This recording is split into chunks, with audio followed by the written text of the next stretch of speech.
Every year, tax offices across the United States offer property for sale that they have repoed for one reason or another. Here in Nye County, it was recently held, and I'm going to tell you about how to look for property and what parameters to watch out for and what I ended up doing. Surrounding counties didn't hold their auction this year. I don't know how that is in other states, whether they did or not, but Nye County did. Stay tuned.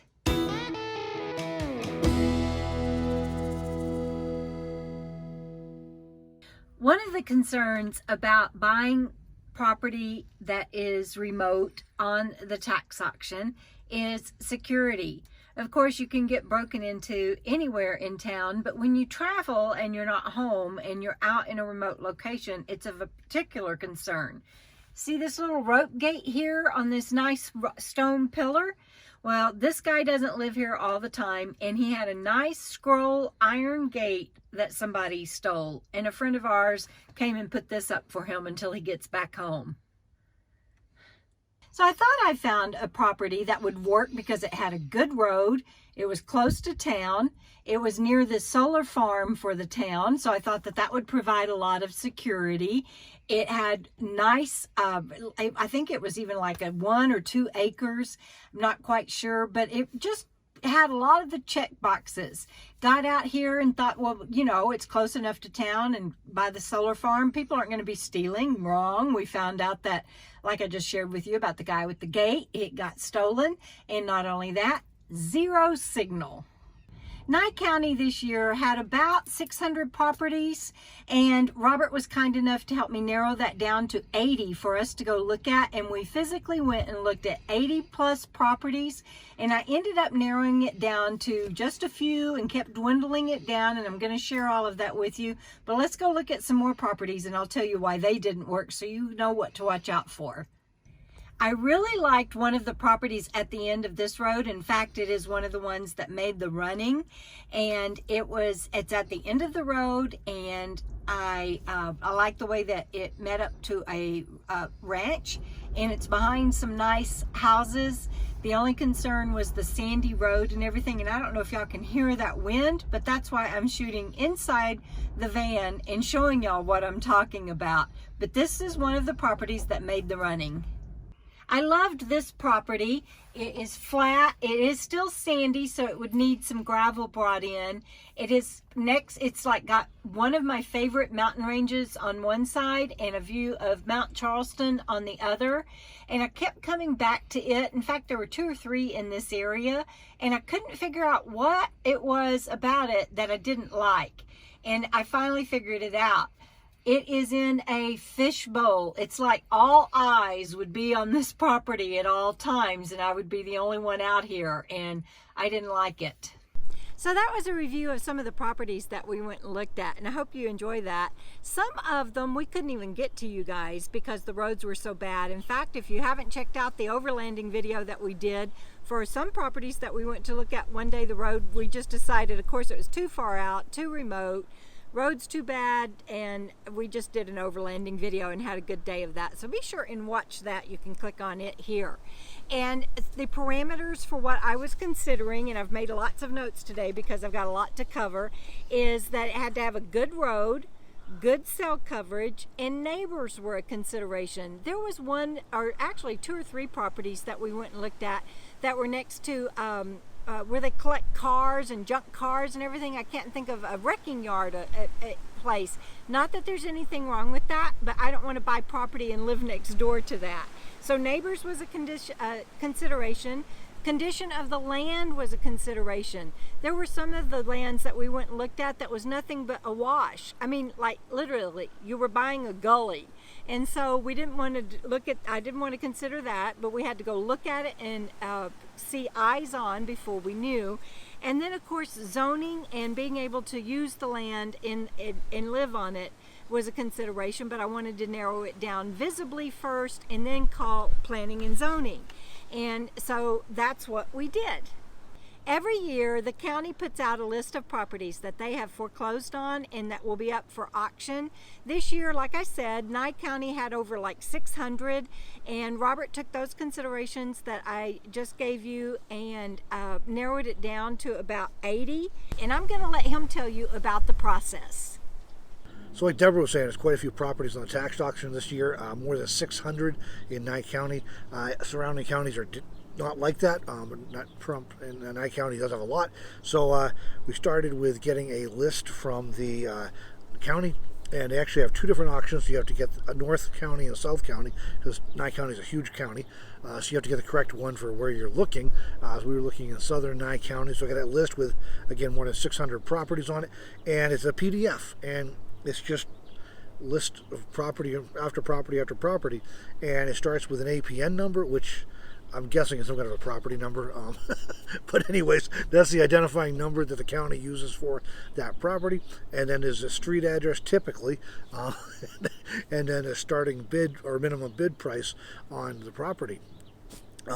Some of the properties have, well, they all have a little bit of a coded description that doesn't mean much to anybody who doesn't work for the county. Some have a little bit of other information like the acreage. But so from there, you have to take that APN on any of the addresses you might be interested in, and you can go to the assessor's office and get additional information like a map of the property and where it's at and with the boundaries and things, as well as any details like if there's any structures on the property or some additional information like that. What I did from there after the preliminary research was plug them all into a custom Google map to allow me to see it with GPS coordinates. And so that's what we used as a tool when we went to look at properties. But the other screening tool I used was putting them into Google Maps and turning on a satellite view. That allowed me to see what the terrain was like and what was around, how many homes were in the area or pre-existing structures, how good the road looked like, that sort of thing. That just allowed me to narrow down the search field quite a bit before we were actually driving around. So we still ended up with more than 80 we drove around with, and that's where the Google Maps custom map thing came in so handy, because we could see the where we were at and just drive straight to most of the properties. There were, however, some I could not find addresses for in any apps anywhere, so never were able to find those properties. Thanks, Robert. And so I hope that you are learning along with us. It has been a process over the last two and a half months that we've been doing this prep work. And then we went and looked at the properties and narrowed it down to 2. And I really liked the 2 properties, and I called the tax office. And again, I'm going to follow my notes, you guys. And the phone numbers for these departments that I'm going to share with you, in case you want to call them or ever interested in doing this process, are in the video description. So I called the tax office to start checking on these 2 properties. And, I was wanting to know about property and zoning and land use and all of that. And and these are my notes from when I talked to them. The tax office said that they just list the foreclosures and they don't have any responsibility for the auction. So you're buying the property from them, but they don't have responsibility for it. Now hold on, it gets better. So you have to then contact the planning department to see what can y'all hear the ravens? They are going nuts. It's a family that lives over here, and they have 2 new babies, and I think the mom just flew in to feed them. So I don't know if y'all can hear that or not, but I thought I'd explain what's going on. Anyway, you call the planning department to see what can or can't be built. And then you have to and that's county, and then you have to contact the state treasurer department to find out the owner status and the current state statute that affects the property, because that changes. And so I thought, oh good grief, that's a hassle to work with 3 different government agencies just to find out about these 2 properties, but okay, I can do that. But then it got interesting. She gave me some more parameters.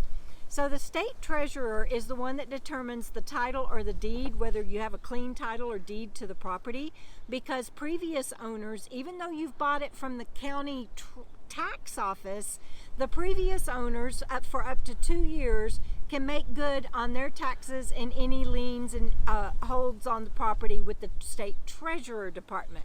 So you buy it from the tax office and you're paying taxes on it, but you don't get a clean title until the treasurer department gives that to you. And also by state statutes, the subdivided lots to a certain acreage, and all of these are less than the acreage, You can never, ever, ever, sounds like a Taylor Swift song, right? You can never, ever, ever put water, septic, or electricity on it. And I was like, okay, this isn't sounding too good. She said the city would have to provide services to any of these properties. And I'm talking about, some of them are remote. They're not like inside town. The problem with that is there is no city. Pahrump is an unincorporated, they unincorporated some time ago. There is no city. They're never going to put services into these places. And no developer can come in and buy this land and make it a subdivision and put in the improvements, because there's already been enough people that have individually bought these lots over time through the tax auctions that don't want improvements, that wouldn't work with the developers to be able to put entire subdivision improvements like the water, electricity, and sewer in. So, and you can't buy, I asked about, you can't buy adjoining properties to make it big enough to be able to make the improvements, because state statute, again, dictates that you can't do that because it was platted as a subdivision and remains a subdivision. Now, there was property out and about, 5, 10 acres, 30 acres, whatever, that you could do whatever you wanted to with. But again, those were, you couldn't get to them. You would not believe the conditions to get out there to them. So those didn't work. We went and looked at them. So, and then in addition to that, it is illegal to park an RV or live in unimproved structures on these sites, even though I see people doing it all the time. And so I asked her how that works. And she said, well, because of all of this contradictions between the departments and everything, and being caught between a rock and a hard place, the sheriffs usually don't enforce that code. Because how else are people going to take advantage of these lands? But if somebody makes a complaint or something, they can go out and tell you can't live in your RV or whatever. And of course, the two properties that I had landed on had nicer houses around them, so I could just see getting a complaint about somebody living in their RV on this land that I would have just bought, and I decided not to do that. Sorry about the road noise. Okay, so I asked her, with all of that, why would anybody even do that? And she said, well, what happens is people don't do their homework and they don't know all of this, and then they can't sell it, and so they end up just walking away from it, and it ends up back on the auction block in a year or two. And so that's what happens, and it has been a learning curve. I'm sure in other counties it's different. I'm just sharing with you what we learned here in Nye County and why there are so many tons of inexpensive land to buy if you wanted to do that.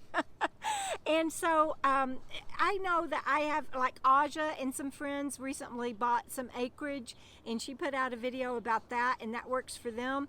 I don't have that kind of money to even go in with anybody to do a property like that. And then you better be somebody that you know really, really well. And I've been burned by so many people in these last few years that I didn't know would just be in my life, and then all of a sudden they're gone. And so that makes me really nervous. I just think that a title in your own name is the way to go. And if you can do adjoining properties, yay. But I don't have enough money, you guys. That's why I was looking at auction properties, because I have that budget. And also, I've got friends like Jamie, and I've got other friends that have gone into homesteading and are going to use that as their home base. And again, that is lovely, and I would love to be able to do that one day, but I don't have the budget for that. So I was looking at auction properties, and that didn't work out. But I've got to share something with you about what did work out. With all of that, you guys, I found an RV park that I have signed a long-term lease on, and I will be using it as an annual home base. I'm still going to be remote boondocking. Well, not remote like I used to, but I'm still going to be boondocking in my new RV, and I am going to be traveling, so stay tuned. But I have signed a long-term lease in a very inexpensive park, and it's inexpensive because it's very remote. I won't be making a bunch of trips into town, maybe twice a month, but I love it. And also, I've got some new news about Fancy Free. You're going to see her in this shot, but welcome to my home, you guys, and stay tuned for future videos.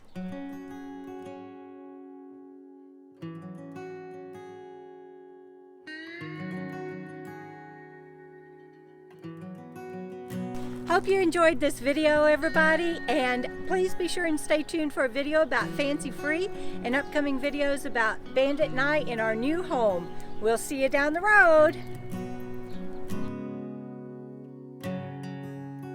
Whoa, look at the size of that lizard. Do you see him? I've never seen one that big. That's his eyeball. Hey, look at that tail. Yeah. Oh, wow.